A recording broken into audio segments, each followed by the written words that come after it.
Hello, sports fans, and welcome to another edition of Scott Sports 101. I'm Scott Trella.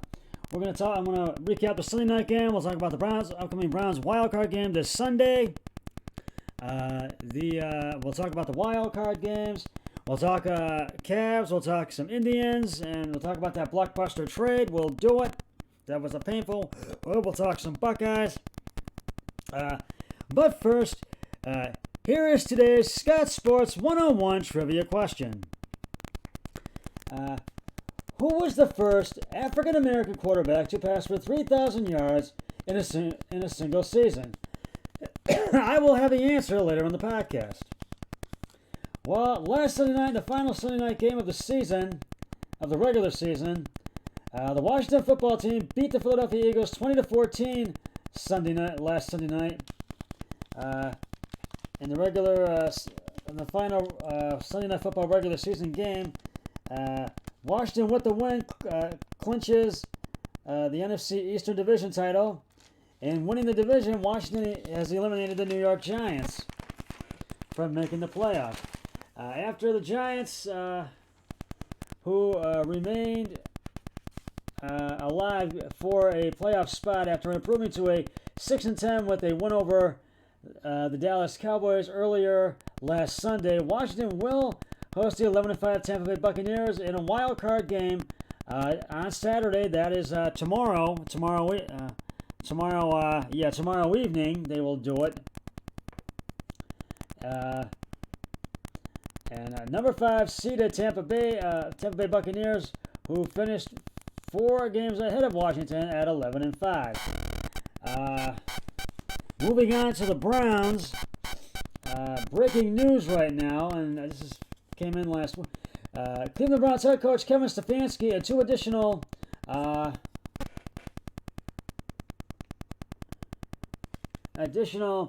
members of the coaching staff and 2 players have tested positive for COVID-19 and will not be available for the AFC wildcard game against the Pittsburgh Steelers on Sunday night. If the game remains as scheduled, and it's looking like it's going to remain as scheduled. In making the announcement Tuesday, the Browns said special teams coordinator Mike Prefer will serve as the acting head coach, and offensive coordinator Alex Van Pelt is expected to call the offensive plays in place of Stefanski, a source told ESPN. Pro Bowl guard Joe Bitonio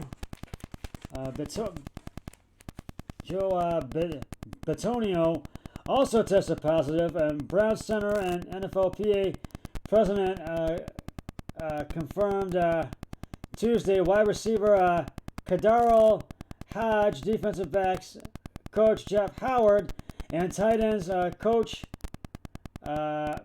Drew Petzing were the others to test positive, a source told ESPN.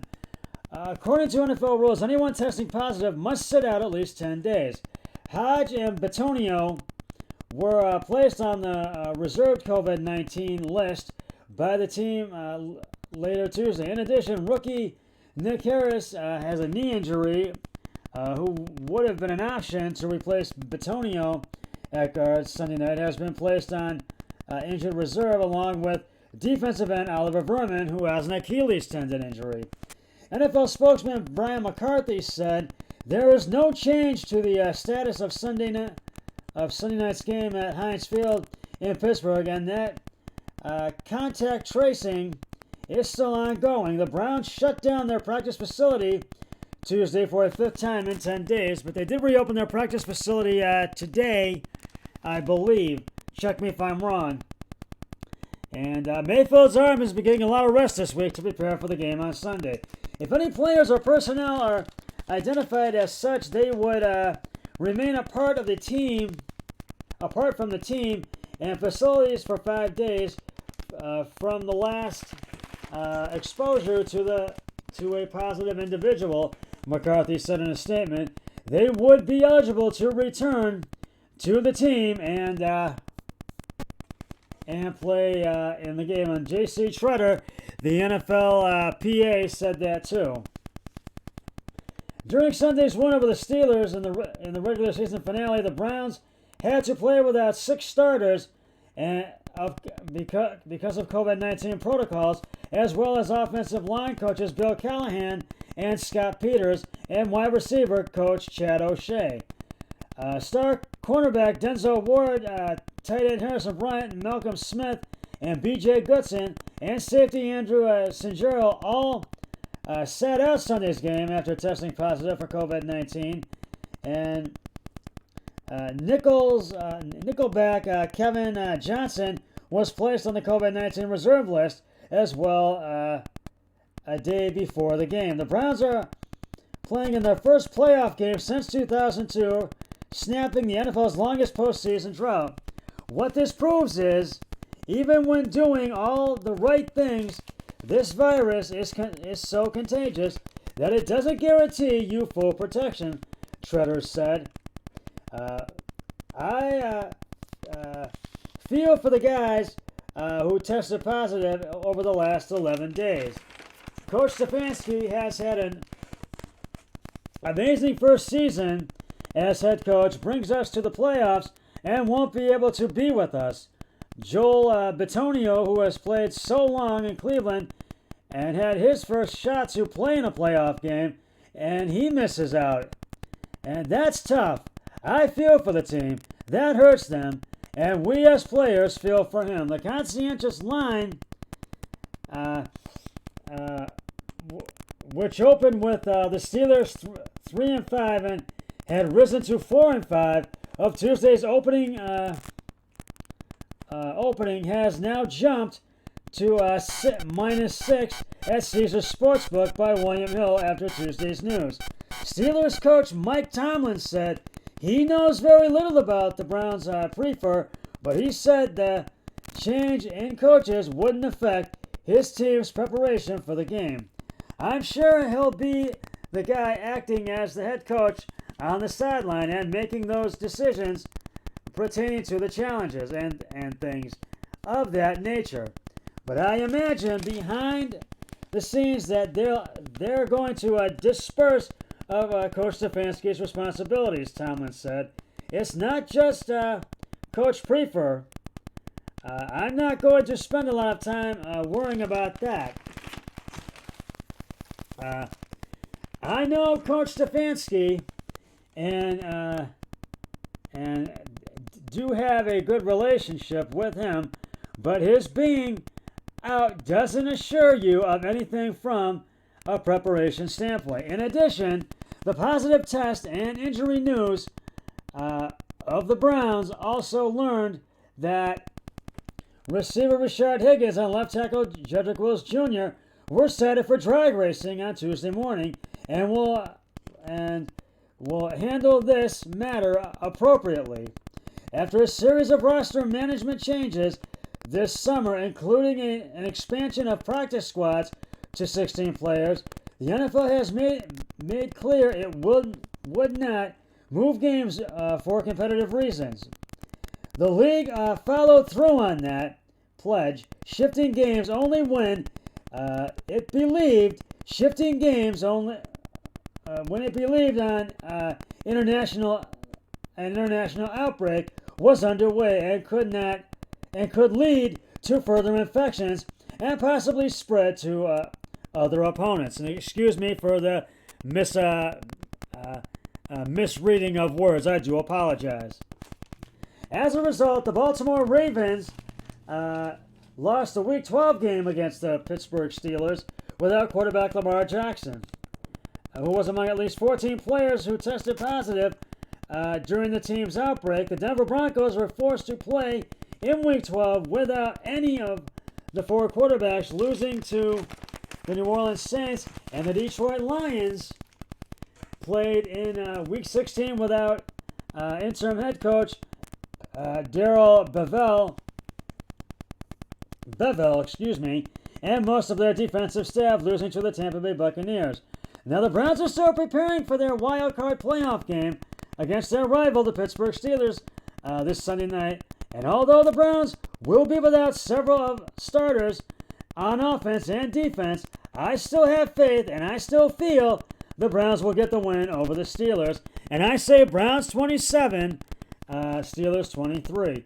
Kickoff for this game is at 8:15 on NBC.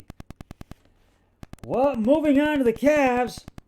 The Cavs snapped their 3-game losing streak skid with a 94-90 win over the Memphis Grizzlies Thursday night. This was a game the Cavs wanted and needed to win Thursday night. The Cavs were down by 5 at the end of the first quarter, 24-19. Then in the second, the Cavs came back and were up by 1 at halftime, 46-45. In the third, the Cavs put up 21 points but trailed by 2 at the end of the third quarter, 69-67. To the fourth we go.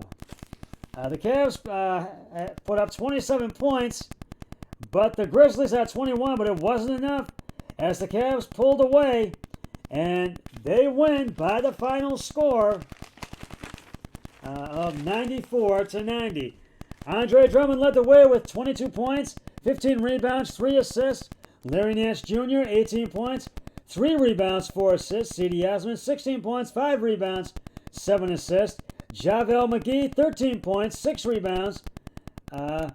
Damien Dotson, 9 points, 2 rebounds, 6 assists. Isaac Oroko, 8 points, 2 rebounds, 2 assists. Dean Wade, 6 points, 1 rebound, 2 assists. And Lamar Stevens, 2 points and 3 rebounds. The Cavs are now 5-4 on the new season, and the Grizzlies fall to 2-6.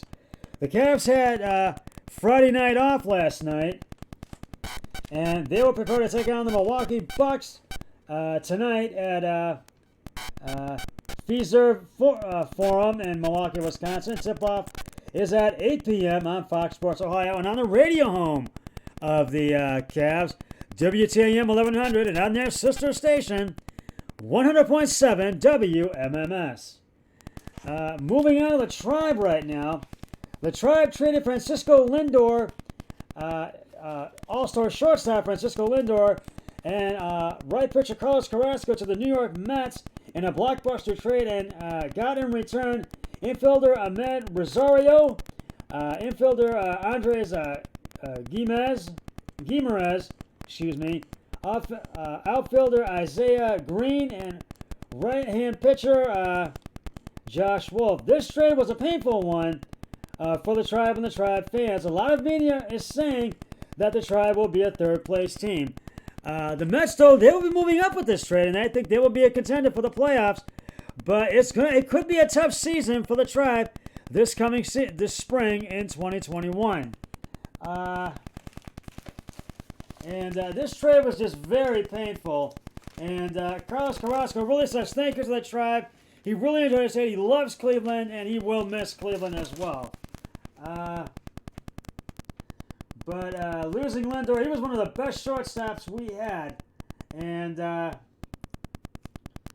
so this was really one of those trades where it just, for the Tribe, they had tried to trade him a year ago, and they did not do that. But they made an offer, but they could not accept it. But the Tribe did accept the offer from the New York Mets. So this was a very painful trade for the Tribe and the Tribe fans. But I think it was worth it in a way because I think they were looking to trade Lindor. But the Carrasco trade was also a painful one as well. I'm running out of time. We'll reveal the answer to today's Scott Sports 101 trivia question. And we'll talk about the Buckeyes when I come back after I upload part 1 of this podcast. So stay with me. I'll be right back.